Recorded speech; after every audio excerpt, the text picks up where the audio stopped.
এই নাও তোমার রিং। আমি তো জাস্ট দেখার জন্য নিয়েছিলাম।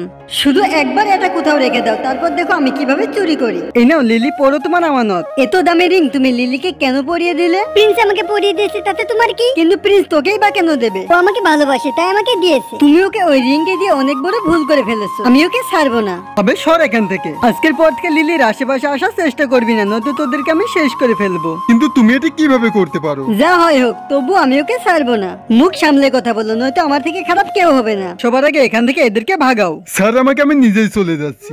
তুমি টেনশন করো না লিলি, আমি তোমার সঙ্গে আছি। চলো তোমাকে রুমে দিয়ে আসি। লিলির কারণে আমি মার খেলাম, আমি তো এর প্রতিশোধ নিয়ে ছাড়বো। এই আইসক্রিমটা অনেক মজা লাগলো। ওই হ্যালো, কোথায় যাচ্ছো? অ্যাকচুয়ালি আমি মুখ ধুতে বেসিনে যাচ্ছি, আর না গেলে সারাদিন আমাকে পানি কে দেবে? ডোন্ট ওয়ারি, সবকিছু সময় মতো পেয়ে যাবে। আরে বাহ, তাই নাকি? তুমি আমার কলিজার টুকরা, আমি কি তোমাকে কষ্ট করতে দিই? এবার তুমি আরাম করো। আচ্ছা ঠিক আছে। বন্ধুরা, নেক্সট পার্ট দেখার জন্য তোমার স্ক্রিনের উপর থেকে লাল বাটনটি প্রেস করে এবং দ্রুত তোমার প্রিয় মানুষের নামটি কমেন্ট করে বলো।